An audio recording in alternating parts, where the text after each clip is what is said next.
Boa noite a todos, sejam muito bem-vindos a mais uma live do Instituto de Medicina Salé. Na live de hoje, nós vamos falar sobre o tratamento cirúrgico da obesidade e das doenças metabólicas, dando especial atenção às suas indicações, técnicas e acompanhamento do paciente. Eu sou o Dr. José Afonso Salé, sou médico cirurgião, CEO do Instituto de Medicina Salé. Nós temos hoje uma grande pandemia que toma conta do mundo todo, que é a obesidade. No Brasil, nós temos um dado recente do IBGE de 2020 que mostra que mais de 60% da população brasileira está acima do peso ou com algum grau de obesidade. Então nós estamos falando de 120 milhões de brasileiros. Desses, ao redor de 3 a 5% já preenchem critérios de indicação de tratamento cirúrgico da obesidade. Isso deixa muito clara a importância do tema que nós vamos abordar hoje. Para nos ajudar nesse bate-papo, nós contamos hoje com a presença da doutora Ana Carolina, que é cirurgiã, ela é formada em medicina pela Universidade do Piauí, ela fez cirurgia geral no Hospital de Ilhéopolis, em São Paulo, ela fez especialização em cirurgia do aparelho digestivo na Faculdade de Medicina do ABC, é membro da Sociedade Brasileira de Cirurgia Bariátrica e Metabólica, pós-graduanda na área de obesidade da Unifesp e já com pós-graduação completada na área de nutrologia. Portanto, uma especialista que tem uma experiência muito grande, muito bem formada, de sólida e consistente grau científico e de informação. Doutora Ana Carol, boa noite para a senhora. Eu gostaria que você se apresentasse e a gente desse continuidade aí a essa live.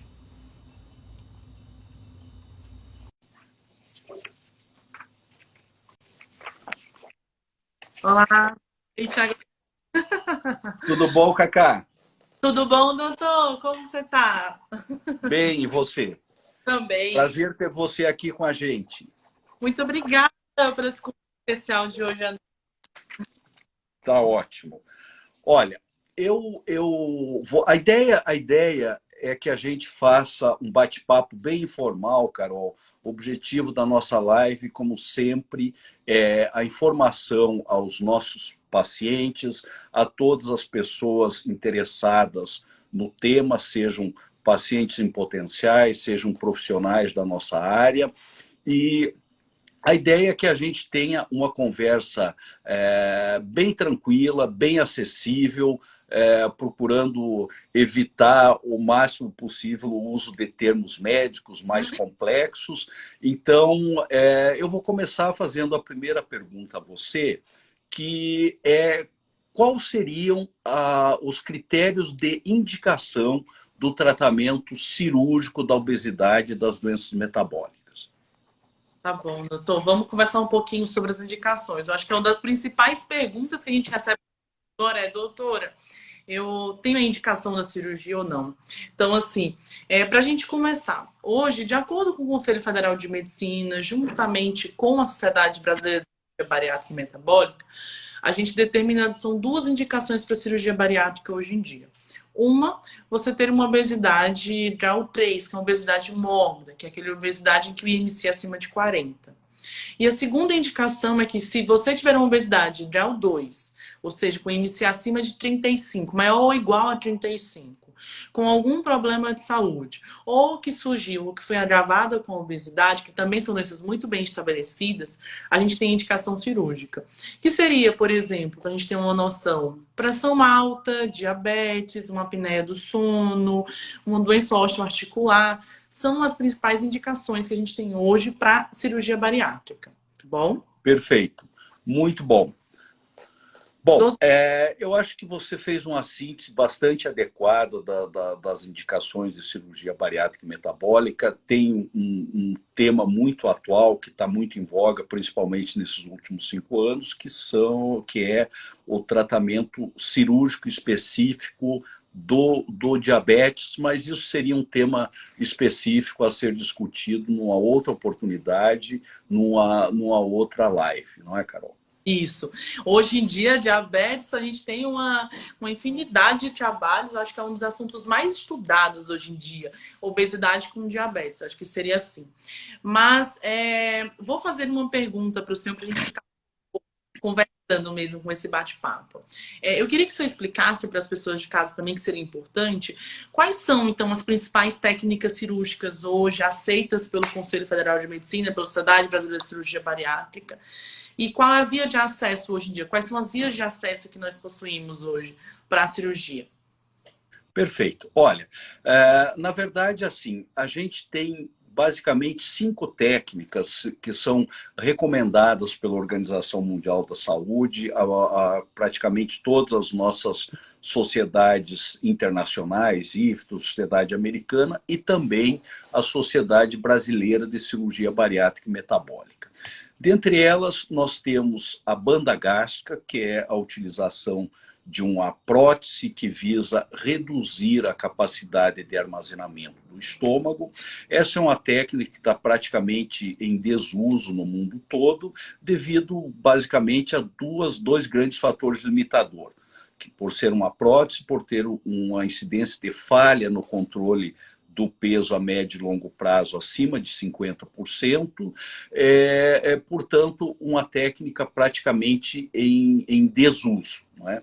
As outras técnicas que a gente chama de desabsortivas, basicamente é a cirurgia do Scopinaro e o duodenal switch, que consiste além da redução do tamanho do estômago, há um desvio do intestino delgado, digamos assim, bastante agressivo, que se por um lado leva o paciente a ter uma boa perda de peso, uma melhora significativa das doenças metabólicas, carrega consigo uma série de efeitos colaterais, principalmente alteração de hábito intestinal, desnutrição proteica calórica, que, a nosso ver, e da maioria dos colegas no mundo todo, são utilizadas em utilização de exceção. E as duas técnicas que mais se utilizam no mundo todo e também no nosso serviço são o bypass gástrico, que é uma técnica tradicional, tem mais de 50 anos, que consiste na redução do estômago, mantendo o restante no lugar, e um desvio parcial do intestino, porém sem causar todos esses efeitos colaterais das derivações biliopancreáticas. É uma técnica que tem aí, nesses 50 anos, a chancela dos bons resultados, tanto no controle do peso, quanto das doenças associadas, dentre elas as doenças metabólicas, destacando-se o diabetes.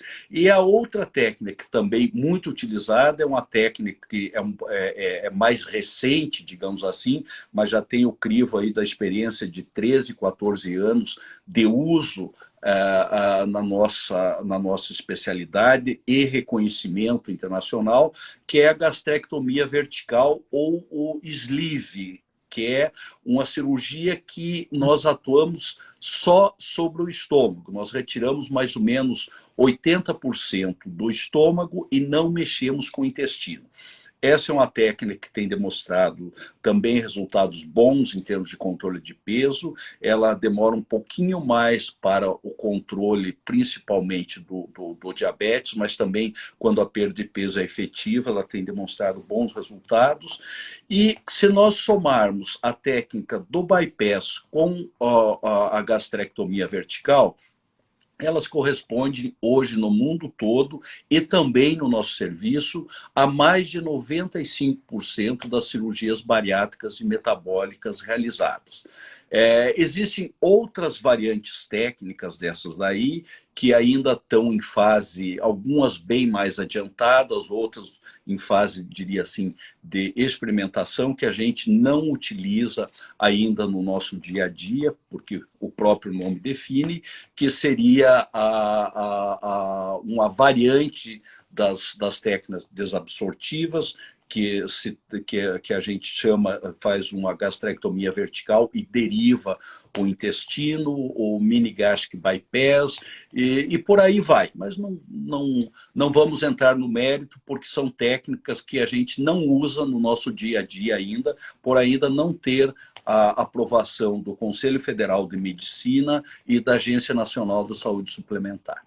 Então, resumidamente, nós temos essas duas técnicas que são mais feitas, a sleeve e bypass, né? Europa... Exatamente. E a gente costuma dizer que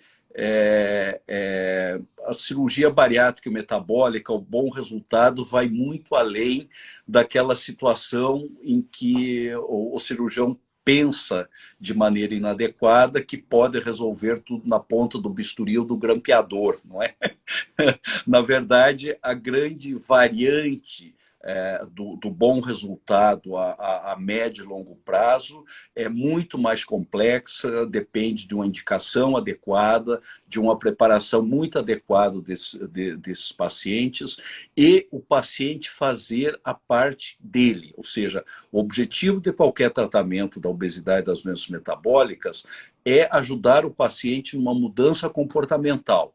E que essa mudança comportamental, que basicamente refere-se ao hábito alimentar e uma atividade física regular, depende muito mais do paciente do que da equipe cirúrgica ou transdisciplinar.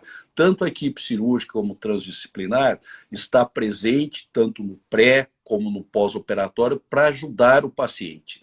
Mas ele tem que fazer a parte dele, né, Carol? Cirurgia do paciente. Pode falar, desculpe. Não, eu falei 50% é a cirurgia, 50% é o paciente. A gente faz a nossa parte, agora o paciente tem que fazer também, né? No mínimo é isso. E é importante que os pacientes entendam que quando a gente fala 50%, 50% ou numa proporção um pouco diferente, nós não estamos aqui para dar uma de Pôncio Pilatos, lavar as nossas mãos e dizer nós fizemos a nossa parte direitinho, você não teve o resultado esperado é porque o senhor ou a senhora não fez direito. Não. Nós trabalhamos junto, deixar claro aos nossos pacientes que em algum momento de dificuldade de adaptação da cirurgia ou de algum reganho, que você vai falar mais apropriadamente depois, não é a hora de fugir da equipe transdisciplinar. Essa é a hora de nos procurar e de saber que a gente está batalhando junto, né?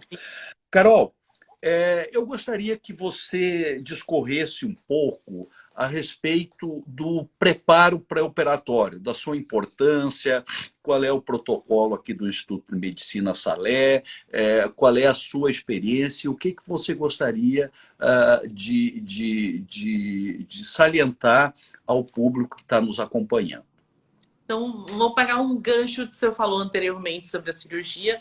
O bom resultado da cirurgia, como a gente sabe, ele depende de um pré-operatório bem feito. O paciente tem um pré-operatório bem feito, ele vai ter um resultado. E esse resultado, com certeza, vai ser um resultado benéfico tanto para o paciente quanto para... Por isso que eu sempre falo para todos os pacientes, o pré-operatório você vai ser avaliado. Tanto a avaliação física, com exames que a gente julgar necessário para cada caso, tem a indicação da cirurgia, tem as indicações dos exames, e também vai passar para a equipe transdisciplinar, que para mim é fundamental, é onde vai ser a base do tratamento desse paciente. Passar com a equipe de psicologia para saber se vai ter condição psicológica de passar por esse procedimento cirúrgico, porque como todo mundo sabe, é uma cirurgia em que eu brinco com os pacientes, falam que eles viram bebês novamente, que eles vão ter que se adaptar à realidade. Então ela vai comer, passar por líquido, passa por pastoso e assim por diante. Então tem que saber se esse paciente vai se adaptar ao que está acontecendo e outra. A gente também vai ver a mudança comportamental, se esse paciente se vê daquele jeito. E é importante, assim parte psiquiátrica para a gente avaliar se o paciente tem compulsão alimentar e tratar essa compulsão alimentar antes da cirurgia, que é importante também. Vai passar com a equipe de nutrição, porque é importante entender que quando você começa o pré-operatório da cirurgia bariátrica, é importante que você perca peso. Porque a gente sabe muito bem, como cirurgião, que a perca de peso no pré-operatório ajuda bastante a cirurgia. Diminui o tempo de cirurgia, diminui o risco de ter intercorrências. Então, tudo se torna com mais facilidade. Além disso, passar também com a equipe de endocrinologia para a gente compensar alguma doença que esse paciente tenha. Por exemplo, uma diabetes, para a gente avaliar. Assim também com a parte cardiológica, é um procedimento cirúrgico. E a base são essa equipe transdisciplinar. É lógico, se o paciente tem um quadro de asma, ou o paciente teve alguma outra doença, a gente vai pedir a avaliação dos outros especialistas que a gente julgar necessário para esse paciente. Por isso que é importante, antes, eu até falo, que para esse paciente tem que passar em consulta com o médico da nossa equipe, no caso da gente. A gente avalia primeiro se esse paciente tem algum outro problema e, a partir daí, determinar ou encaminhar para os especialistas necessários. É mais ou menos assim que funciona o nosso pré-operatório. Sempre equipe transdisciplinar, associado à avaliação de possíveis comorbidades que esse paciente tenha antes de operar, para tratá-la antes de operar, para que não se descompense isso no pós-operatório. Perfeito. Puxando um pouco desse gancho também, o acha que o fato de o paciente ter hiperglicemia, ou seja, a gente sabe que a obesidade, o paciente tem uma resistência insulínica, e essa resistência insulínica faz com que haja um aumento da glicemia desse paciente. Você acha que isso pode interferir na cirurgia bariátrica, o paciente ter essa hiperglicemia? Tá. Carol, perfeito. Eu acho que essa é uma consideração, é muito mais do que uma pergunta, é uma consideração extremamente relevante. A gente sabe que a hiperglicemia ou o diabetes tipo 2, o diabetes tipo 2, 80% dos pacientes que têm diabetes no mundo têm diabetes tipo 2. E, basicamente, próximo a 100% deles têm diabetes porque têm obesidade. E, geralmente, num grau mais avançado. Daí vem o sobrenome que a cirurgia bariátrica ganhou em todas as sociedades internacionais de 10 anos para cá, que é bariátrica e metabólica. Até 20 anos atrás, a gente sabia que a cirurgia bariátrica, principalmente as que derivavam do intestino, tinha um impacto muito significativo na hiperglicemia e no diabetes. Mas a gente não entendia exatamente por que isso, não é? E o colega nosso americano, o Dr. Walter Porras, que é vivo ainda, é um cirurgião muito experiente, ele publicou no World Journal um trabalho muito interessante, do qual o título dizia: olha, nós cirurgiões bariátricos não estamos ainda preparados para entender o efeito metabólico que essa cirurgia tem sobre o diabetes. Ou seja, a gente sabia que melhorava e entrava em remissão em muitos casos, por um longo período, mas não sabia por quê. A partir disso, começou-se a estudar os hormônios intestinais. Aí vem uma série, não tem como não falar Medicaid, PYY, GLP-1, grelina, barará, barará, mas são hormônios que atuam no aparelho digestivo, que atuam a nível do sistema nervoso central e com atuação sistêmica, e que auxiliam no controle de peso após as cirurgias bariátrica e metabólica, e também tem um impacto significativo no diabetes e nas doenças metabólicas. Eu vou fazer um parêntese aí, Carol, até para descontrair um pouco. Eu lembro que há uns 10 anos ou mais, eu recebi um paciente de Recife, aqui em São Paulo, indicado por um grupo de cirurgiões bariátricos que a gente ajudava no treinamento, principalmente em cirurgia de acesso videolaparoscópico lá, Era um cidadão já de uma idade mais avançada e muito diferenciado sob o ponto de vista não só econômico, mas cultural, né? E ele veio aqui para São Paulo aí na consulta e ele era aquele paciente que tinha tudo, né? Ele, além da obesidade grau 3, ele tinha diabetes, tinha dislipidemia, tinha problema coronariano e alguns problemas ortopédicos.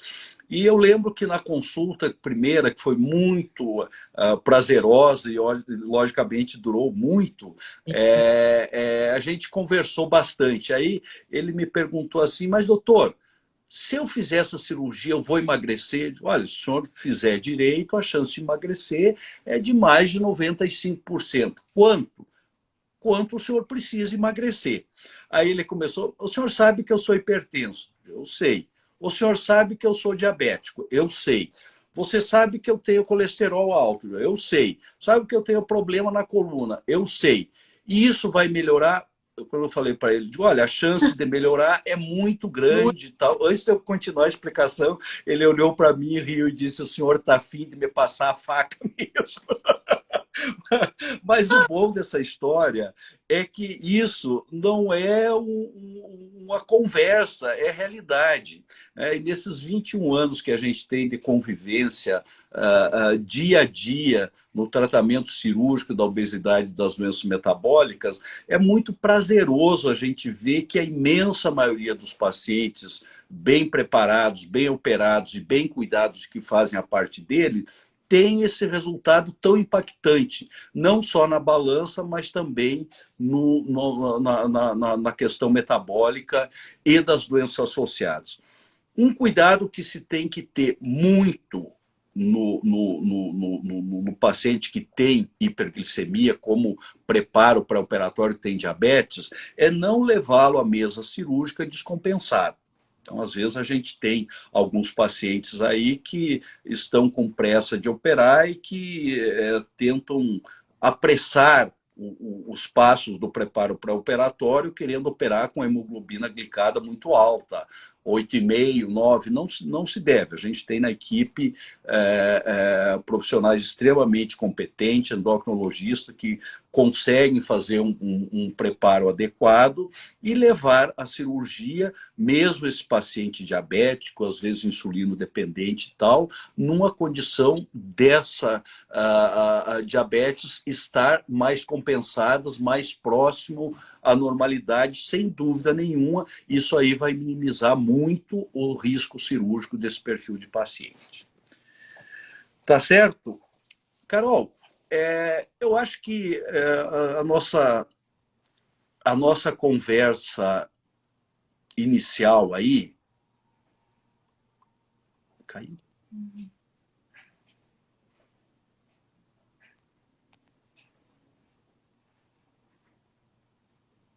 Nós estamos com algum problema de sinal de acesso à doutora Ana Carol.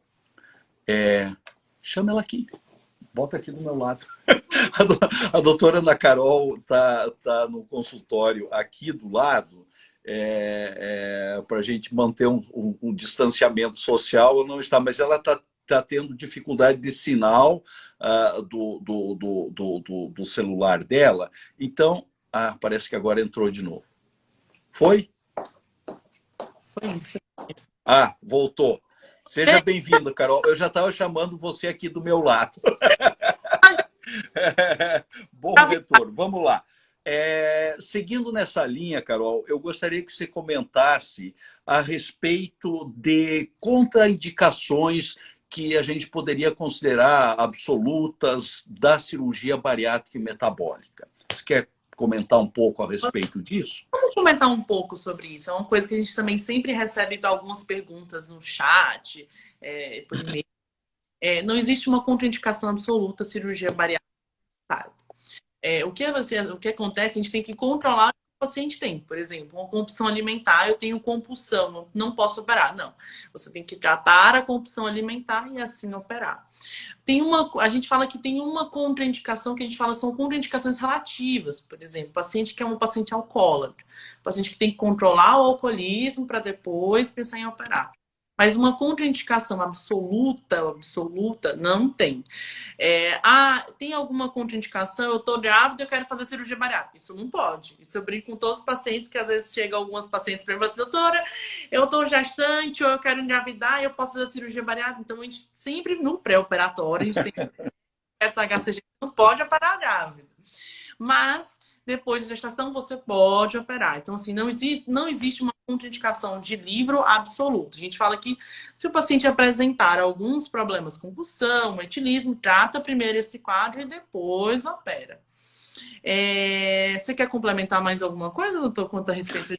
Não, eu acho que a mensagem que você passou é muito clara. Não existe contraindicação absoluta a priori, não é? Algumas doenças associadas precisam ser compensadas, os pacientes precisam ser muito bem preparados, e sim, pode ter influência as doenças associadas ou a gravidade do quadro no cuidado de preparo pré-operatório e na técnica cirúrgica a ser aplicada. Não é? Relação à via de acesso, à via videolaparoscópica, eventualmente necessidade de conversão de cirurgia. O que é interessante é que nesses últimos 10 anos aí, a gente faz basicamente o acesso videolaparoscópico, aquela que não abre a barriguinha do paciente, faz pequenas incisões, bota os trocados numa microcâmara e opera por ali. Se você me perguntar quando foi a última vez que nós precisamos converter uma cirurgia laparoscópica em aberta, eu não lembro. Você é cirurgiã da nossa equipe já há 4 a 5 anos, eu não sei se você presenciou isso. Então assim, eu acho que isso são coisas realmente muito interessantes e que deixam muito claro a maturidade e a segurança que a cirurgia bariátrica e metabólica vem conquistando, principalmente nesses últimos 10 anos, e uma grande parte disso se deve a uma via de acesso minimamente invasivo, que é a videocirurgia. Em relação à contraindicação, realmente não existe uma contraindicação absoluta, então, reforçando o que você falou. O que existem são situações transitórias de descompensação clínica que devem ser preparados, ou psicológicas, ou algum tipo de dependência química que precisa ser corrigido e depois podendo, então, realizar a cirurgia bariátrica. Tá bom? Doutor, em média, o tempo de cirurgia.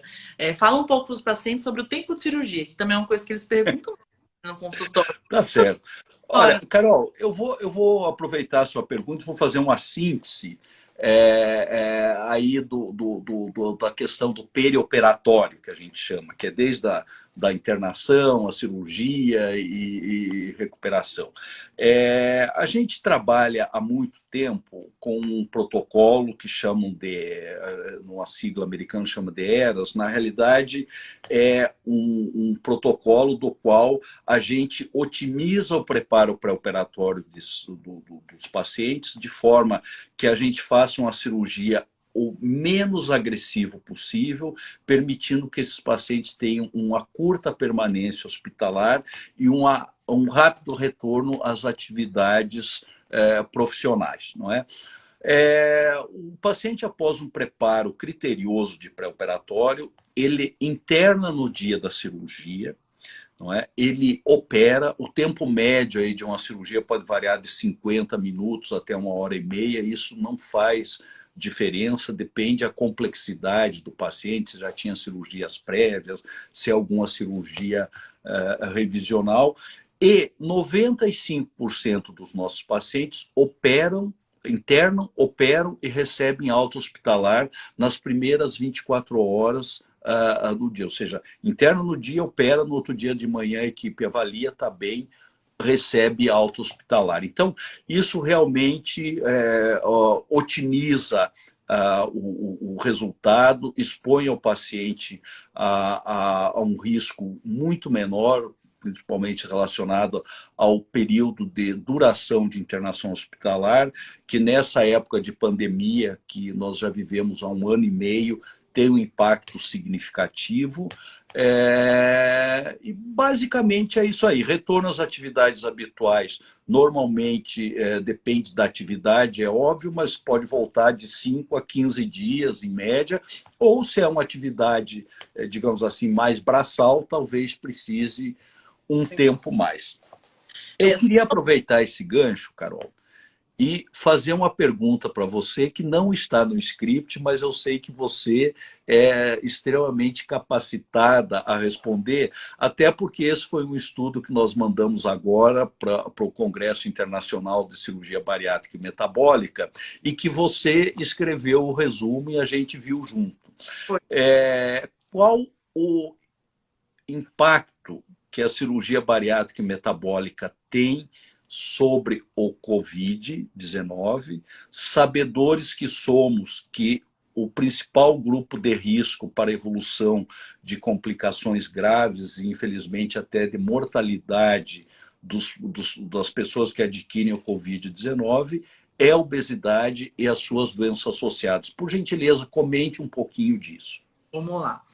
É uma pergunta que a gente sempre tá tendo isso todos os dias. E eu acho que foi uma coisa importante que eu até comentei com o senhor, que foi o motivo que me instigou a estudar mais sobre a Covid-19, sobre os pacientes com obesidade em pré-operatório e pós-operatório de cirurgia bariátrica. A gente sabe que a obesidade hoje é o principal fator de risco, é o maior risco de evoluir para necessidade de cuidados, primeiro, para necessidades de internações. Os pacientes chegam a mais de 43% dos pacientes que são obesos, quando tem o Covid, precisam de internação. Desses 43 que operam, tem mais pacientes com possibilidade ainda de evoluir para UTI e necessidade de ocupação orotraqueal. O paciente que já tem obesidade, um paciente que já tem uma restrição na respiração por excesso de peso.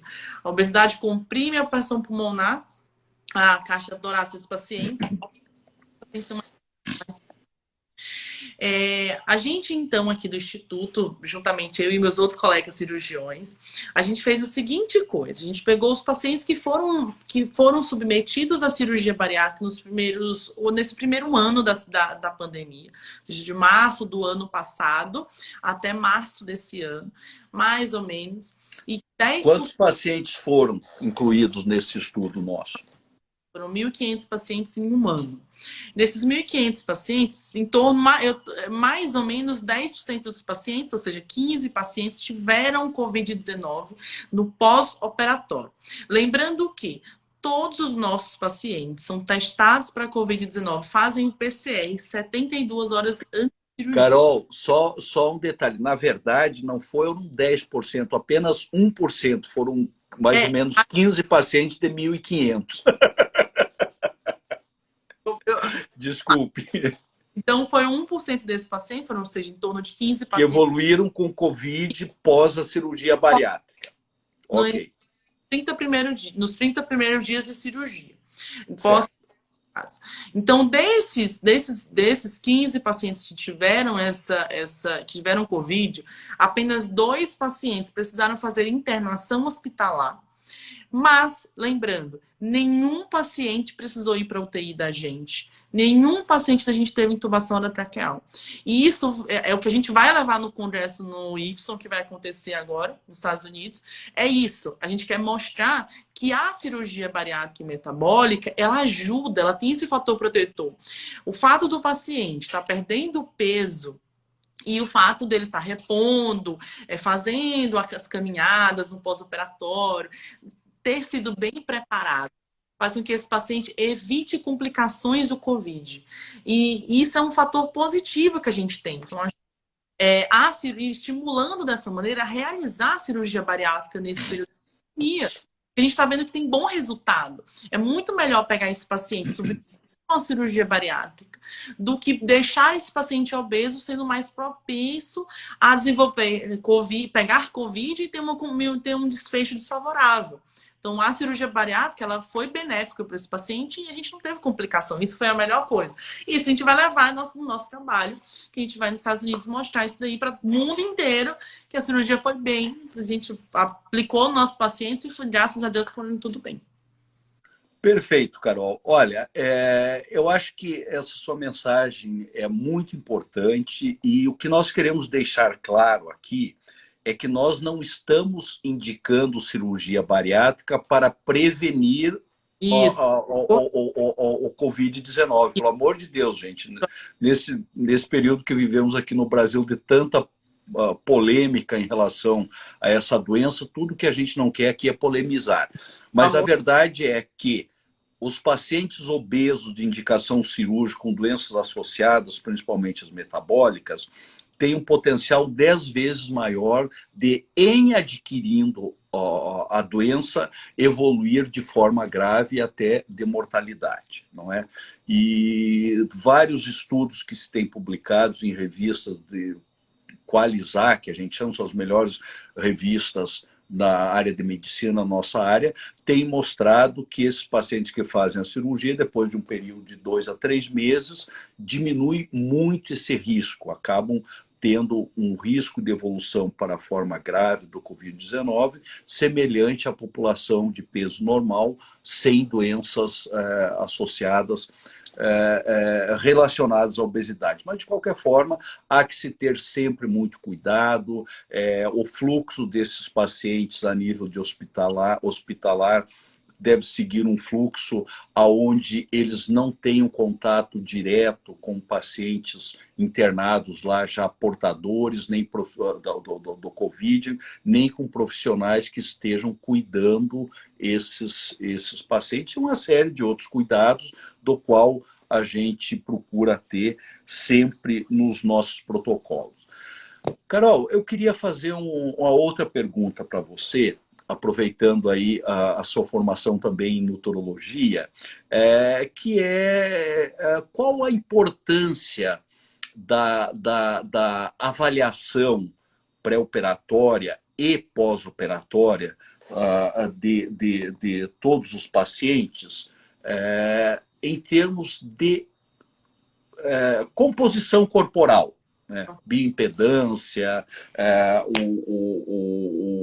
os outros aparelhos mais modernos que a gente tem, que dão uma noção exata da relação de massa gorda, massa magra, no pré e no pós, e como isso pode interferir na evolução, nos cuidados e no resultado desses pacientes.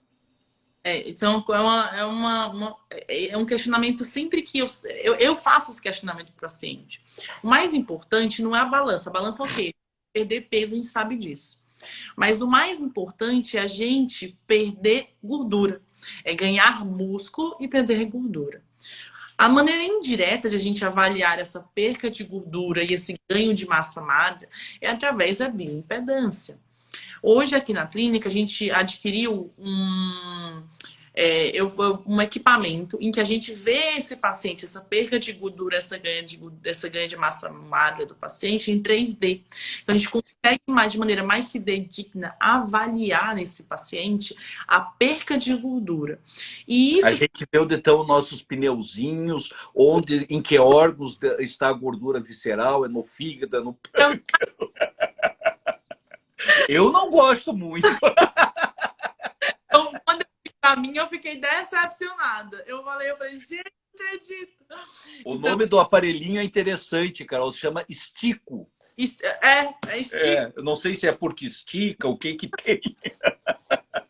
Não, ele vai mostrar mesmo que é gordurinha. É isso aí.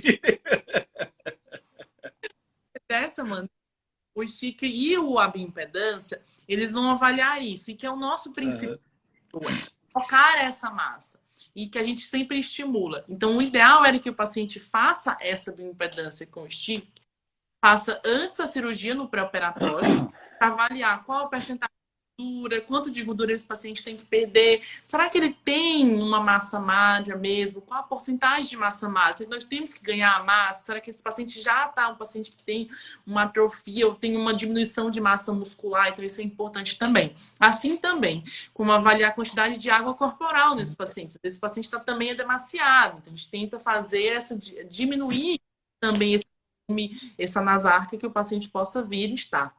Então é importante que ele faça no pré-operatório, antes da cirurgia, e depois, um mês depois da cirurgia, também é importante que ele faça, e fique fazendo retorno a cada 6 meses com essa bioimpedância, para avaliar se os treinos de verdade, a atividade física está funcionando na verdade. E é importante essa avaliação lá para o famoso efeito platô, que a gente vai discutir mais na frente, que todo mundo esse efeito platô aí. Então, isso é importante para a gente avaliar isso no efeito platô para esse paciente também. E a resposta quanto à atividade física. Se a atividade física está funcionando, ou se a atividade física aí, ó, tá só enrolando a gente, só para dizer que tá fazendo. É verdade. Carol, olha, eu vou complementar alguns questionamentos aqui que eu acho que a gente pode colocar num mesmo contexto e nós dois podemos discorrer sobre isso de uma maneira mais tranquila e bem dinâmica.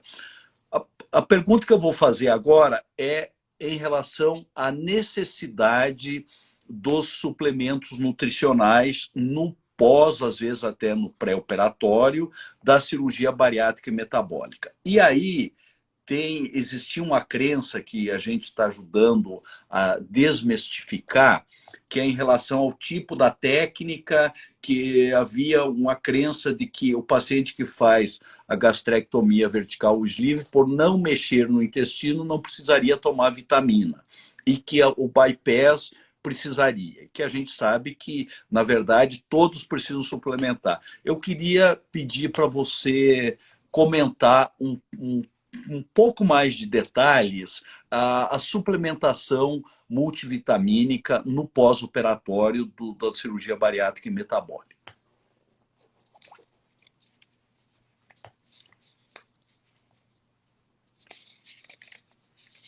Nós tivemos um outro corte aqui na Carol de novo. Vamos aguardar ver se...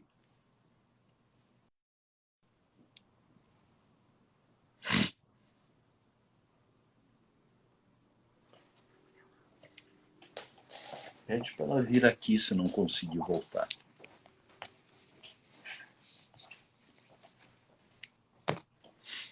Pessoal, desculpem, a Carol volta logo, mas essas dificuldades aí de tecnologia a gente sabe que podem acontecer.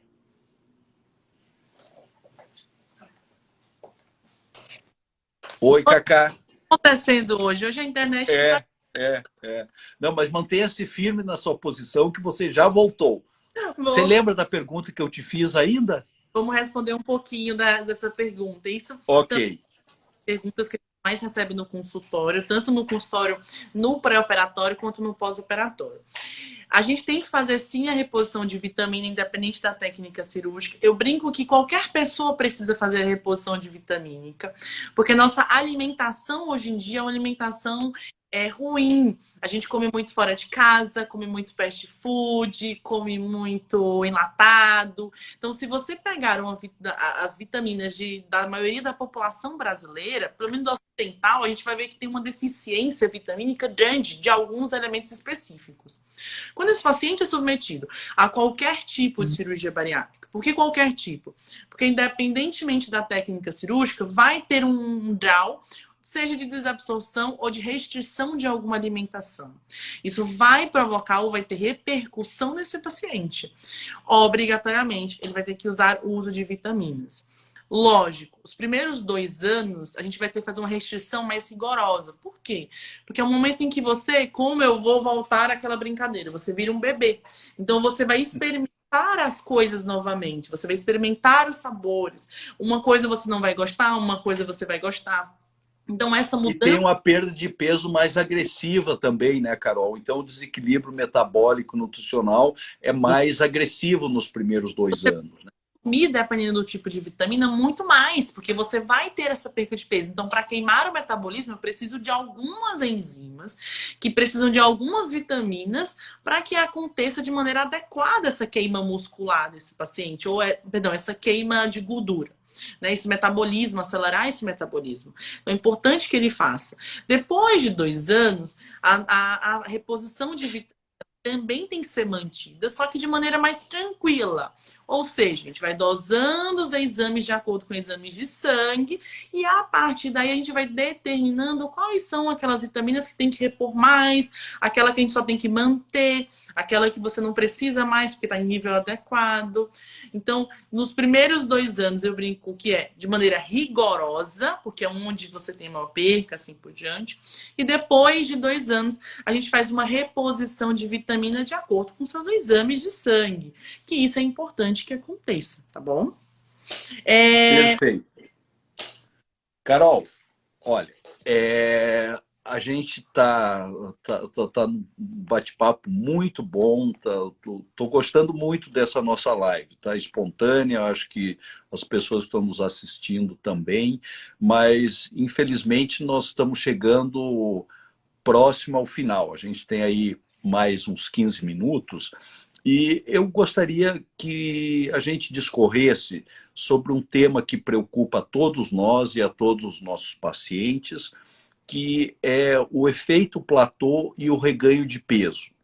Quando se preocupar com isso? Quando o reganho é significativo? Qual a diferença entre um reequilíbrio de uma perda que foi excessiva e o que não seria nem um reganho, seria uma retomada, digamos assim, um patamar estável de pós-operatório? E a partir de quando que a gente deve se preocupar com o reganho e um tema muito abrangente hoje, que realmente merece uma outra live, é qual a abordagem de tratamento e qual o tipo de tratamento para o reganho significativo, que eu não vou pedir para você abordar agora, porque obviamente a gente não tem tempo, não é? E temos que deixar argumentos para as próximas, né, doutor? Próximo, pelo amor Por de Deus. favor. Só para a gente definir um pouco do efeito platô. Efeito platô é quando o paciente tem uma estagnada do peso. Geralmente isso acontece depois de 6 meses da cirurgia. O paciente ele fala no consultório, fala, doutor, eu mudei a alimentação, eu tô igual a minha alimentação, igual a com uma alimentação restritiva, eu tô fazendo atividade física, mas eu não perco mais peso, eu estagnei sei lá, 3, 4 meses parado no mesmo peso e não melhora. Então, isso a gente chama de efeito platô. Esse efeito platô nada mais é um equilíbrio do seu corpo, porque você teve uma perca excessiva muita perca excessiva, você teve um peso, a perca de peso excessiva, e isso o teu organismo tenta equilibrar essa perca. Ele começa então a armazenar calorias, mesmo com dieta restritiva. Então, nesse caso, a gente pede, nesse caso do efeito platô, que esse paciente venha mais próximo da gente, da equipe transdisciplinar, e a gente faça algumas mudanças. Por exemplo, diminuir essa dieta restritiva. O paciente começa a comer de maneira mais parecida com a normalidade, ou começa a comer mais normal. Além disso, uma mudança no treino desse paciente. É mudar o treino. Olha, esse treino seu tá um HIIT, ou esse treino seu tá ruim de força. Então, vamos mudar esse treino. Isso é importante que também aconteça. E é importante também a bioimpedância. Porque às vezes você vê na balança que você não está perdendo peso, mas você vê que a sua massa magra está aumentando e a sua massa gordinha, ou seja, a sua gordura está diminuindo. Então isso não é efeito platô. Efeito platô é quando você tem estagnada geral de tudo. Então é importante que esse paciente entenda, tá? Quanto ao reganho, isso é uma coisa importante. Uma coisa é estar estagnado no peso, que ok, esse efeito platô vai passar. Porém, quando esse paciente começa a ter um ganho de peso, aí a gente considera como sendo o nível normal de esse paciente ganhar peso até 10%. Então, se ele teve um ganho de 10% do que ele perdeu, ok. A gente considera que é normal. Quando esse paciente perde de 10 até 20% do peso, a gente já tem que ligar o sinalzinho de alerta. Eu brinco para os pacientes que é aquele na hora que você tem que ligar a luzinha do pica-pau. Você liga a luzinha assim, aquela lâmpada para ligar ficar atento, que já está começando a passar é Deu quando pane de novo aqui. 20 a 40% do que ele já ganhou. Ou seja, o paciente que está praticamente já ganhou metade do que ele já perdeu. Então,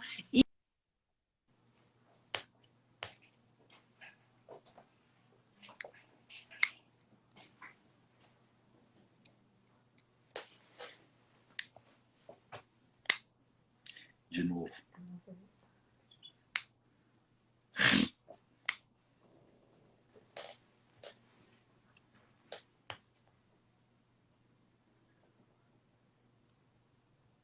Estamos aguardando a volta aí da doutora Ana Carol novamente.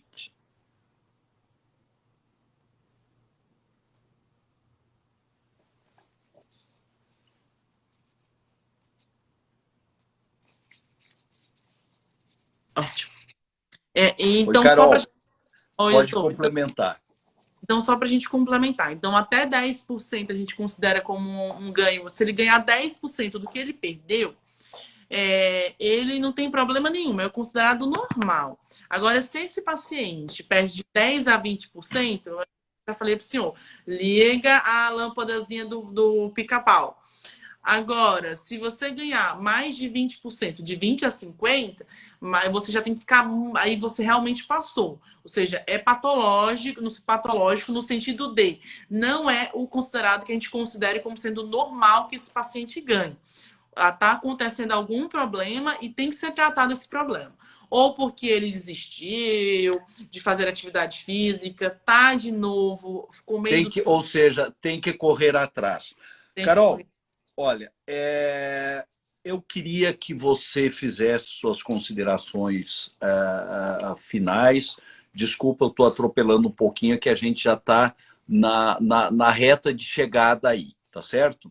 Por Tá bom. gentileza, qual seria a mensagem que você gostaria de deixar para os participantes dessa nossa live em relação ao tema de hoje ou alguma outra mensagem? Fique à vontade. Primeiro, eu espero que todo mundo tenha entendido de maneira resumida como que acontece o nosso pré-operatório, quais são as indicações da cirurgia. Se tem alguma dúvida, que procure a gente, marque uma consulta para a gente avaliar direito, ver se tem a indicação ou não. E eu acho que a gente está aqui à disposição para tirar todas as dúvidas que todos os pacientes, já porventura, tiverem ainda sobre indicação, sobre cirurgia e assim por diante. Queria também parabenizá-lo pelo senhor, né, pelo senhor ter adquirido novamente o certificado pela Surgery Review Corporation, novamente, junto com o Hospital. Ter conseguido novamente. Então, acho que isso é gratificante pela sua capacidade, pela sua competência que o senhor tem, tanto de comandar hoje o nosso instituto, ser o nosso CEO, tanto como profissional excelentíssimo, como que o senhor sempre foi. Eu brinco que eu sou sua fã, né? Eu falo que eu sou sua filha, porque eu acho que o senhor é competente em tudo que faz. Então, parabéns. Eu acho que eu estou lisonjeada de participar dessa equipe enorme e que cada vez mais eu me apaixono pela cirurgia bariátrica, cada vez mais me apaixono pelo instituto, eu me apaixono por todos. Parabéns, doutor. Você merece. Olha, pode parar, senão vou começar a chorar. Eu sou italiano chorão. Carol, obrigado. Eu, antes de mais nada, quero compartilhar essa recertificação com toda a nossa equipe do Instituto de Medicina Salé. Isso é trabalho de time da parte administrativa, time da equipe transdisciplinar, time da nossa equipe cirúrgica. Então, agradecer enormemente a todos, dizer que é uma honra ajudar a coordenar essa equipe, de certa forma colaborar com essa sinfônica, que é assim que funciona, agradecer a confiança de todos os nossos pacientes, dos hospitais parceiros, das seguradoras, operadoras de saúde que também confiem no nosso trabalho e deixar claro que essa certificação não é algo que a gente encomenda ali na esquina. Fazem já 7 anos que a gente foi certificado e vem sendo recertificado. É uma análise criteriosa de todos os resultados que nós temos na análise do prontuário dos nossos pacientes, nos hospitais que a gente atua. O Hospital Vitória da Anália Franco é o nosso centro de excelência em termos de hospital, e a gente trabalha em harmonia com o hospital, com a diretoria, com a equipe de anestesiologia. Agradecer a todos. Realmente isso simboliza um trabalho de equipe, é o que nos dá segurança e vontade de continuar trabalhando, e é o que de melhor nós temos para dar como referência aos nossos pacientes e ter dele a confiança de que eles vão ter sempre o melhor de nós e que nós estamos sempre batalhando para conseguir aprimorar a nossa formação, fazer o nosso trabalho ajudando a maioria dos nossos pacientes com a maior eficiência possível e com o menor risco possível. Carol, muito obrigado pela sua presença, foi muito elucidativa, você realmente tem uma facilidade muito grande de expor de uma maneira objetiva o seu conhecimento, e isso se deve a uma pessoa que fala bem porque sabe do que fala. Eu sempre brinco com vocês, você sabe disso, que é muito fácil ser convincente quando a gente fala do que sabe, não é? E fala a verdade. Então, meus parabéns a isso. Eu gostaria de encerrar dizendo a todos os nossos internautas e ouvintes, não é? De que nós não vamos ter tempo hábil de responder as várias perguntas que nós recebemos, mas que vocês todos vão ser atendidos em box por nós e por toda a nossa equipe de relacionamento institucional. Carol, muito obrigado a todos. Até o mês que vem, na nossa próxima live, então. Até mais. Boa noite. Beijo, boa noite. Tchau, tchau. Tchau.